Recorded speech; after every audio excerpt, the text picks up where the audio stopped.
You ask Tiger to solve. This deals with linear equations with one unknown. The final result is b equals -1/11. Let's solve it step by step. Simplify the expression. Group like terms. Simplify the arithmetic. Group all constants on the right side of the equation. Add 1 to both sides. Simplify the arithmetic.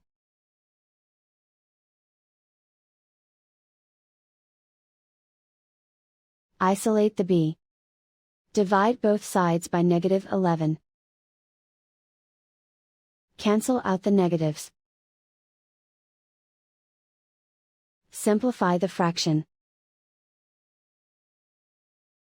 Move the negative sign from the denominator to the numerator. And so the final result is b equals -1/11.